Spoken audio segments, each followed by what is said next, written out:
What's something that was considered rude 20 years ago but is normal now? Not writing BRB when stepping away from the computer while chatting online, or ending the convo without saying bye. Doesn't anyone say bye anymore? AJ from an episode of Fairly Odd Parents. You just reveal your own ignorance. AJ from an episode of Sopranos. So what? No fucking zitty now? Also AJ from an episode of Sopranos. My brother used to be absolutely bewildered by my inability to step away from MSN Messenger without at least sending a BRB or AFK. To me, not doing that felt as rude as getting up and leaving mid-conversation in person. To my brother, he thought it was no different than just not texting back right away. I used to hit him with a BBL as well. I was constantly leaving my AIM chats to get one. You caught me. As an elder millennial, I still do this, even professionally, when talking outside of work hours. Really need to stop. Wait, since when this is no longer rude? Damn, I'm old. Basically since people were way more in chats but not actively chatting. So you have a Discord with 100 people, you chat a bit, topic changes, other people chat. Writing away from keyboard or BRB made sense back in IRC channels with 6 people who actively engage for 2 hours or 3, but over time, when chats spread out and they partially replaced forums, it faded out, just like saying bye did. Because you weren't leaving chats anymore. Back in the day, I'd plan around MSN time. I'd be sitting there just talking to people and only doing that. Others were behaving that way, too. It was a live conversation, so if you suddenly went silent, it would be weird. Nowadays, people slip in text between other things they're doing, and that's what we tend to expect. It isn't always a conversation. It's something kind of new to communication unless you consider it like 2 people exchanging brief comments every time they get near each other while working in a field. It can become a conversation. But even then, if one person suddenly stops responding, it isn't weird anymore because we just expect that something came up.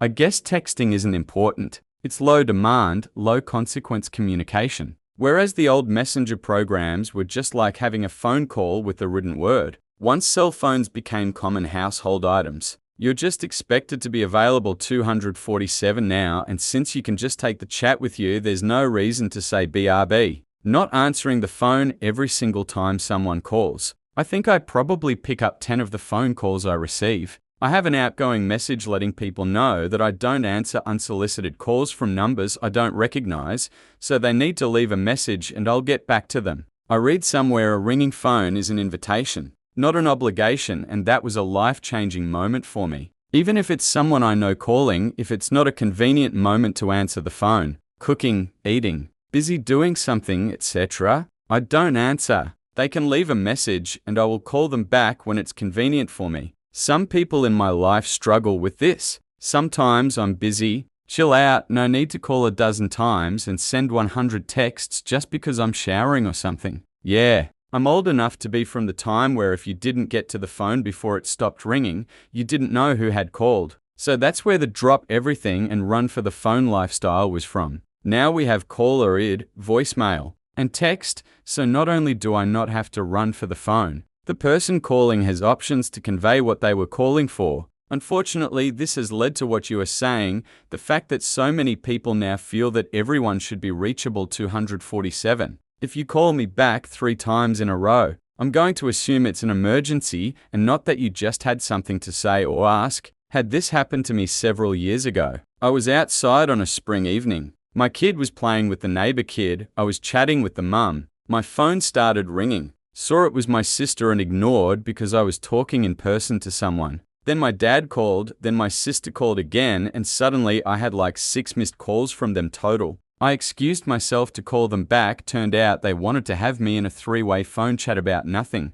Just shooting the shit. I said, so you pulled me away from an actual conversation so you could gab at me about nothing? My sister apologized, but Dad doubled down, and now I have limited contact with him. Depends. I have a rule with my family and friends. If you need something 20 minutes ago, call. Otherwise, text me. That way I don't get calls for unimportant stuff that could have been a text message I can answer in 4 hours. I'm doing this from now on. I don't know why I never thought to do it before. You didn't get the message. I changed my voicemail greeting also. Purely because the amount of scam calls with spoofed numbers is growing daily. It's something on the lines of, thank you for your call. Due to the increasing number of spam calls, I am no longer answering my phone. Please leave a message and I will return your call as soon as I am available. It works quite well. Fake callers never leave a message. And those who want to speak to me, such as a job interview invitation, doctor's appointments, etc., will happily leave a message.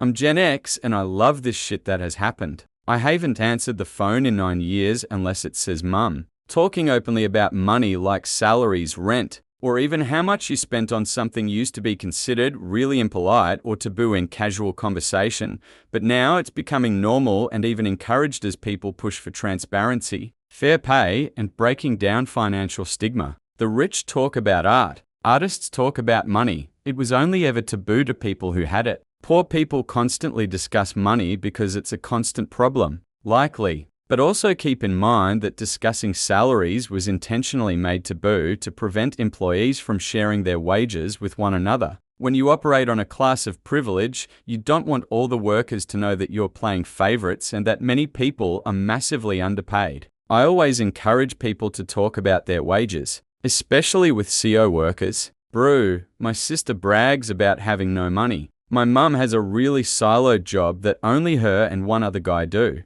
They've been working closely together for 15 years every day, just the two of them. He's like a family member at this point. I was so shocked when she told me they never once shared salaries. She just kind shrugged and said it's not what people in my generation do. Meanwhile, I have a small group at work where we always share salaries, bonuses, raises, etc. We do keep it hush-hush to not cause a stir with upper management, but we gladly welcome anyone into the club. Are you American by chance? Cause this absolutely does not apply for my country. For the wage thing, it's illegal for employers to tell employees not to discuss their wages in my country. It's something the unions fought tooth and nail for. Folk can get fined and even lose jobs over this. Also, talking about how much rent other things were is also not seen taboo in any kind here. In fact, if you got something at a good price, often folk will openly say it with pride. To some people, it's now normal to film or take pics of strangers, then spread them around like it's nothing. Rescue services have literally done campaigns telling people not to film or photograph accident scenes. The fact some people need to be reminded about how it would suck to have your or a loved one's emergency spread uncontrollably as entertainment is a chilling thought. To piggyback off of this, I hate when people go to a sports event concert and block the walkway so they can film themselves doing something stupid like a dance for TikTok. There's an influencer who does it at Phyllis Eagles games all the time when everyone is trying to leave, and it's super annoying. I will go out of my way to fuck up the scene of asshats like that. Unrelated to the thread, I heard a bad accident at work and was of the first people with any sort of first aid training on scene. I had to literally scream at people to either help or put away their phones and move out of the way. It was shocking that people's first instinct was to film a car accident and not help anyone. Yeah, that's still rude. There's just more rude people. I've watched YouTubers go on rants about this, even making content out of people saying they don't want to be on camera. I don't want to be in your movie is a very common phrase a content creator will openly point to and laugh at and make fun of, even if they're otherwise respectful and kind and intelligent people. The argument the YouTubers make is this is a public place. I'm not filming you. I'm filming the place. Nobody's watching this cares about you being in the shot, but it's so tone deaf and entitled. The people are part of the content and the content is monetized. In a situation like that, there's little difference between live streaming and filming a motion picture on a real city street, and when you do that in a motion picture, you have to get signed authorization from the random people in that shot before you can use them in the film. Occasionally, a scrappy rogue indie filmmaker will sidestep this requirement because they don't have the means, but social media users always see themselves as rogue scrappy filmmakers even if they're pulling in millions of dollars a year. It then gives the impression to viewers that in their own smaller social media video posting, pointing a camera at other people is the normal thing to do, and not wanting to become their content is the weird thing to be. Just like the people who talk and check their smartphones in a movie theater, who think the movie theater is a social event and it's the people angry at this who are the rude ones. Social media users of this type simply cannot understand that they are a type of person, not the default normal person this world revolves around. Professionals with visible tattoos and creative piercings. I did shit work at an accounting firm for several years and saw that one change in real time. They had a no visible tattoos rule and got rid of it once they realized it was a losing battle and they couldn't afford to shut out a significant segment of the younger generation. A lot of places are doing this with certain drug testing and dress requirements now too. Famously, the NSA started a recruitment drive in the 90s for people involved in hacking and malware scenes, and then had to rule out too many top applicants for failing drug tests or declining the job when asked to take one. So they eventually omitted certain drugs from their testing, cannabis and LSD if I remember right. They also removed certain disqualifying medical conditions and relaxed dress requirements in part because an unusually high percentage of the best applicants were autistic and quit due to or complained of sensory issues with the required office wear and grooming. There was a deputy director, I think, or a similarly high-ranking person who threw a huge shit fit and demanded the rules be changed after some brilliant guy they hired as a short-term consultant and turned out to be hugely helpful on a big-deal project was turned down for a permanent position because he wouldn't cut his waist-length hair. There's a cliche in TV shows of the IT or hacker character looking odd, like how the database tech woman in Criminal Minds is like a goth covered in kitten charms, but the rest of the team is clean-cut in suits. That was a real stereotype in government agencies that came from this. If my network security guy isn't wearing a hoodie, I'm sus. Always hated this when I worked for the government. One of my buddies in the Marines was applying for a job in the FBI. Made it through the whole process but failed him at the end because he admitted to smoking pot when he got out and went to college but still had an active security clearance. Dude did 4 years active as an enlisted soldier, went to Afghanistan, got out and went to college, commissioned in the Marine Corps and was still not allowed. The cyber reserves of the Royal Navy also removed hair requirements. The entire Canadian military dropped hair and beard regs. Unless operationally necessary, CBRN possibilities, firefighting, etc. Beards can't be longer than 2.5 centimeters. Hair does have some regs. But basically, don't look like a slob. Shit, you can even have pink hair if you want. It's a real thing that many people with ADHD especially go into IT. The amount of information you have to receive is, at least for me, just right to not get bored too easily. I hear women are allowed socks now too. Back when I graduated, pantyhose was strictly required and playing mix and match with the dress code was strictly forbidden. As a Zoomer, this sounds fucking insane. I own a single pair of them. I have the ones that roll up to your thigh. You'll never forget the moment I had in January when I was walking through Manhattan and I had it with these things. I just stopped on the sidewalk and took them off. Full-blown fuck it. I'm a lawyer, by the way. I thought it was insane too, but I kept getting dinged as not fully dressing professionally because the cloth covering my ankles below my suit pants wasn't sheer nylon. When I really dug into it, turns out at that time the only way for me to be allowed to not fully doll up daily was to medically transition to the male gender. Sent me into one hell of a depression because that seemed like a lot of bother just to be allowed to do math while not feeling like a sausage stuffed in casing. We didn't know non-binary then. The term for what I am was crossdresser, and it was generally considered a bad thing to be. Like Mulan's ancestor ghost said it like a swear word because that was the attitude in America when that came out. My mum recalled to me a winter so cold and severe that her office, magnanimously, allowed the female staff to wear slacks rather than skirts to work. I could believe that 50 years ago. But 2005, please tell these stories loud and proud. We tend to underplay how repressive we were to women, and this is what people want to go back to. Asking your boss if you can wear slacks on Fridays and no access to credit. Oh, that sounds like hell. Yeah. I've been told my entire life I'm not a real girl because I'm tall. Still happens now. It's been getting worse again since the anti-trans stuff went nuts. It was always kinda bad. Getting kicked out of toilets, changing rooms, etc. But it calmed down for a couple of years. Now it's back with a vengeance. I've been forced to change with men in changing rooms in the last few years. Had security called on me for waiting in a queue to try on a new bra. I didn't get a new bra. I look like a normal girl. I just have stupidly long legs and I'm built bigger naturally. Growing up was hell. I wanted to be a normal girl, but mum put me in hand-me-down boys' clothes, and when I tried to wear girls' clothes,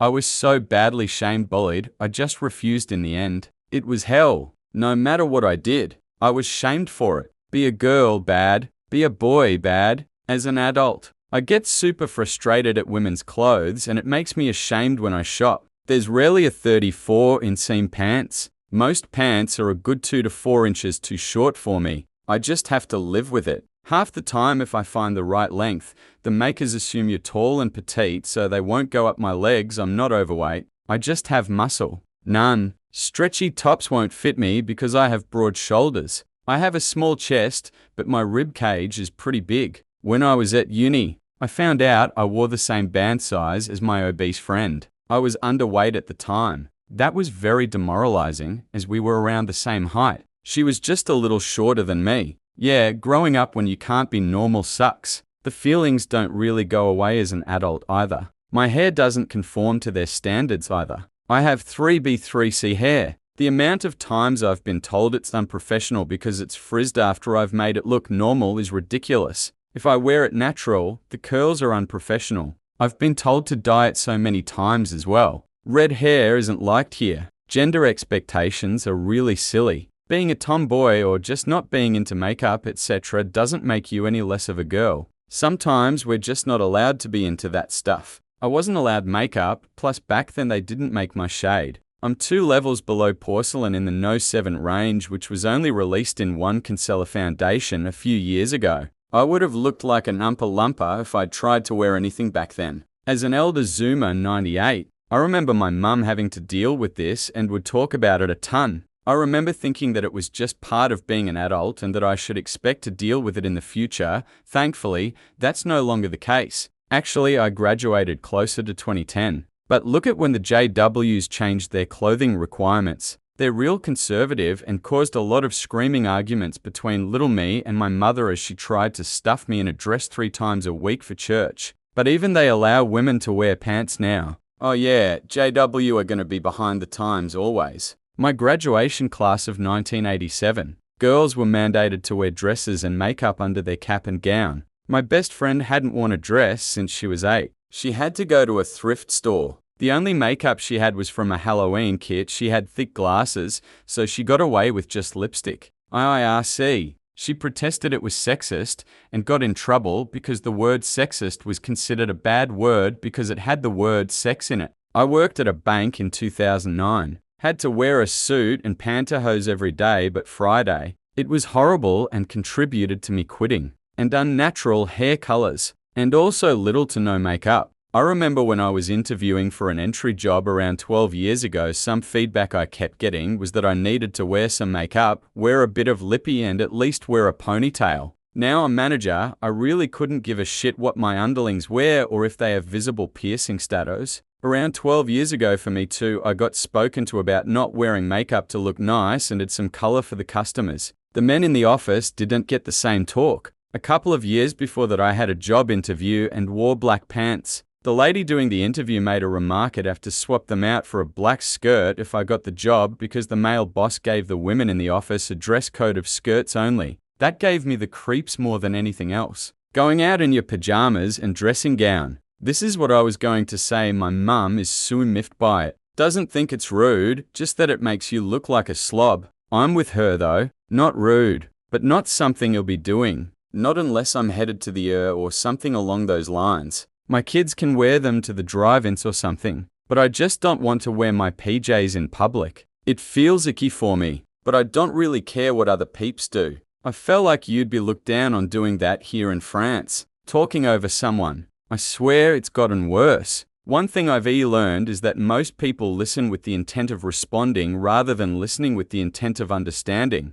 Edit. I should add that I am guilty of this sometimes. Bringing pet dogs into restaurants and grocery stores. Watch someone's toy something take a dump in the pharmacy aisle at Costco right after an employee finished mopping. Why is this just accepted? There's a lady at the place I work who keeps bringing a lizard in when she goes shopping. It's a rad as heck lizard, but this is not a safe place for it. I had to catch it for her once when it started slipping and she couldn't reach it in time. Unsolicited talking about religion and politics. I really love how there is a whole argument about politics and religion under this statement. It's beautiful. 20 years ago, video calling in public would have been social suicide. Now people FaceTime on full speaker in the bus, giving the whole aisle front row seats to Aunt Linda's casserole recipe. We just pop in our earbuds and call it ambience. I'll never forget this guy having a loud video call on the bus, didn't even have the camera facing him because he had the phone speakers up to his ear so he could hear the other person.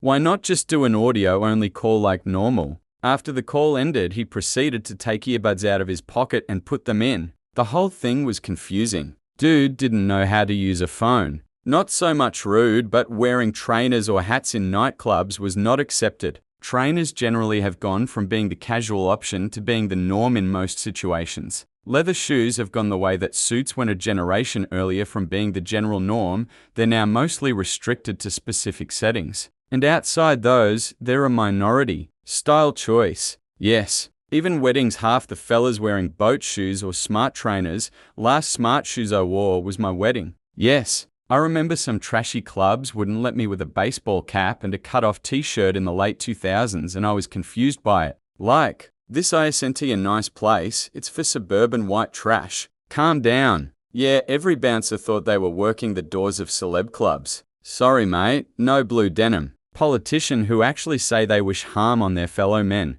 News agencies who want people to be put to death for their poverty. The hyperbole speech that is being spouted with no accountability or shame. Bragging. Flaunting wealth and success. Showing everyone photos of your expensive vacation, the expensive clothes you bought, and the expensive food you ate. Yes, and sharing every detail of your life with random strangers. Ghosting. Once seen as incredibly rude. Now it's just the unofficial end of half of all conversations. Playing music videos on public transport without headphones. 2 decades ago, pulling out your phone and looking at it while talking to someone was seen as a sign that you were bored or that the other person was unimportant. Now, it's so normal that most people don't even bat an eye. No, this is still considered rude, it's just that a lot more people do it anyway. Not answering the door. I legit freeze. Stay quiet and check my porch camera before even thinking about answering the door these days. If I am not expecting someone, and I only started doing that because I have elderly neighbors who occasionally drop by, both for emergencies and to give us food. They garden and give us excess produce. Also, she is an Italian grandma and sometimes sends over amazing dinners if she cooked too much. We did this in the 90s because of Jehovah's Witnesses who regularly went door to door. My mum basically had me trained to fall to my belly on the floor and quietly wait it out lol. Fun fact, if you tell them you're an apostate, they will stop coming by. Not having common manners. I've worked in customer-facing jobs, especially restaurants front of house for 20 years. Yes, there is a huge decline in common manners. Hell, I've been working 10 years in retail. COVID years, that all dropped away. People screaming over the smallest slight. Trying to rip the plastic screen down, spitting on me. Trying to fight me when I played greeter, limiting the people who could enter the store. My dad had stage 4 prostate cancer, and considering his long history of playing Russian roulette with cancer, primarily skin cancer,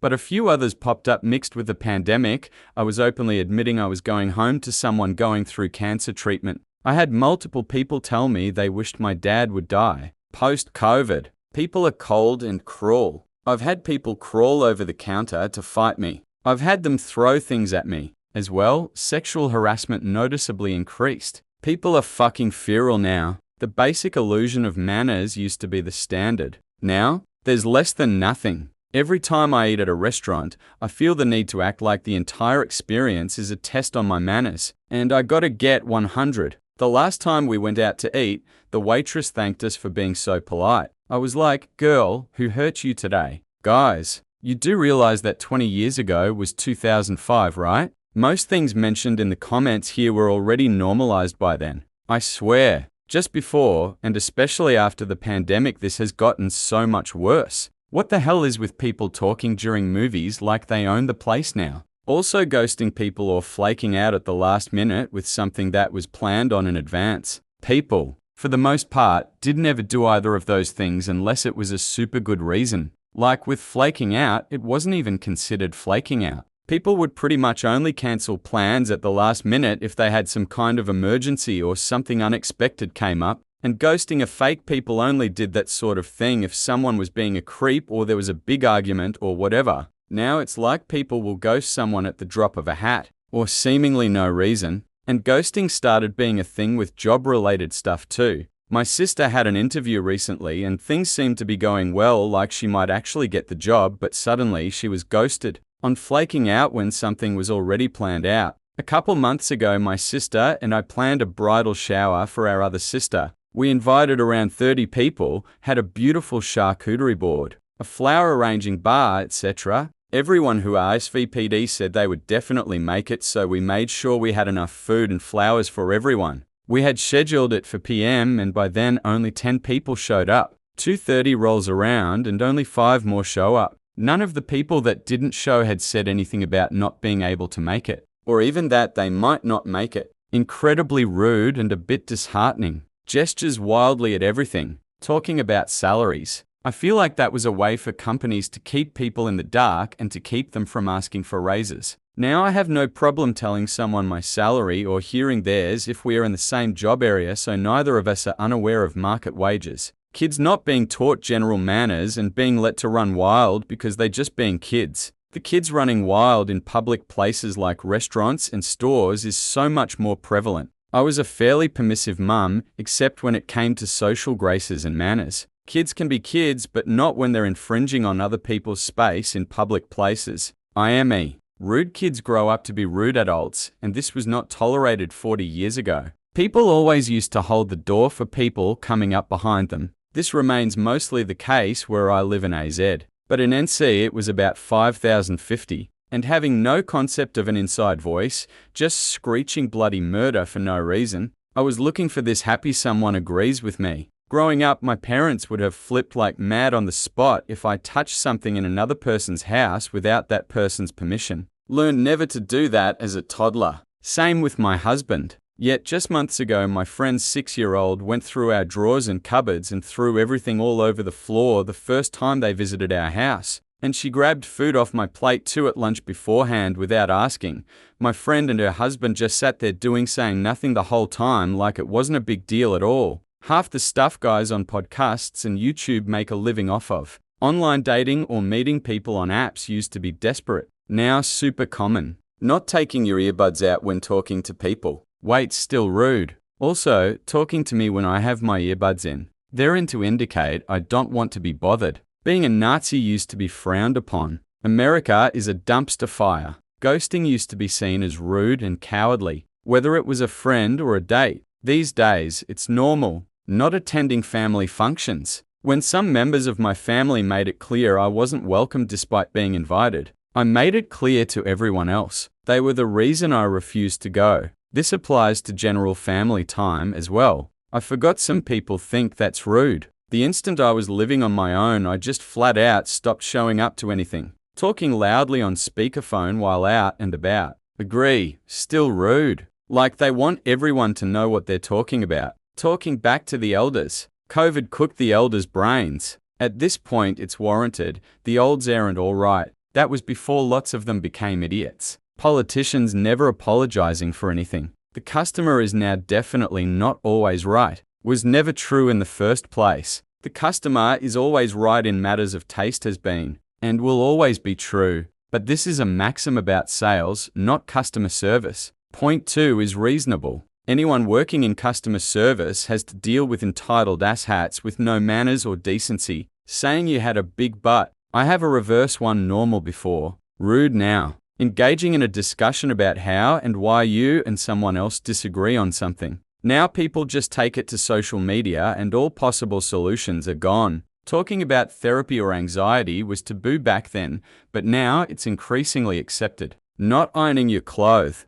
20 years ago, oh my god, and now nobody cares. Breaking up with someone via text. It's still rude AF for a more serious relationship if you ask me. But it is unfortunately very normalized. The way we dress out in public. I've had the luxury of being able to not give a shit all my life. I'm only 20. Thank God, I hate suits. I get you. Though, I think it depends on where you lived 20 years ago or longer. My first job out of college was with Xerox in 1988. Corporate was in Rochester, NY, and engineers wore TIs to the office. I worked in Palo Alto, CA, and we wore t-shirts. In 1997, Wolfgang Puck opened a Spago in Palo Alto with a very strict dress code. They ended up changing it within 4 months because the kind of people who had the money to dine regularly at Spago were all tech guys who weren't going to put up with it. Using your phone at the dinner table used to be seen as really rude, but now it's pretty common and often accepted.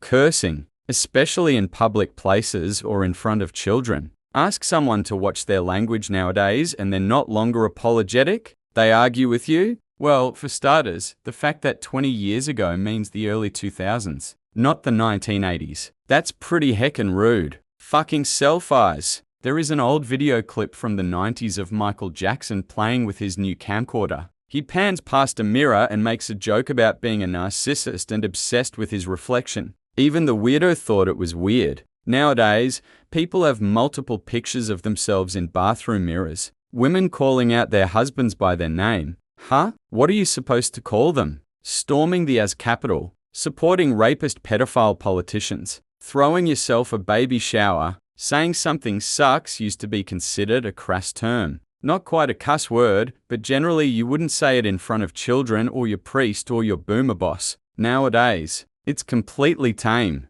I do remember a friend getting in trouble as a child for saying it in front of a stricter teacher who was in the military. Couldn't understand why it was a big deal. Ponzi schemes, NFTs, crypto rug pulls are Ponzi schemes. If rude is the pure essence of an euphemism, that is its resolution. Cursing in public. It has always been there, but it's way more prevalent now. I know a handful of parents that don't care how dirty their kids' mouths are, reading the newspaper or watching TV during mealtime. Now, everyone, even my gran, who is an old school etiquette lady, uses their phone while watching TV during meal gathering time. When did it become acceptable to wear pajamas everywhere? As a child, while my grandmother didn't approve, you could wear jeans and a t-shirt most places. I absolutely wasn't allowed to wear jeans to church. Not even for the social get-togethers. People used to throw on a t-shirt, shorts when coming off the beach or out of a pool. No shirt, no shoes. No service was a very real thing. Now I feel lucky if they're still wearing their bathing suit.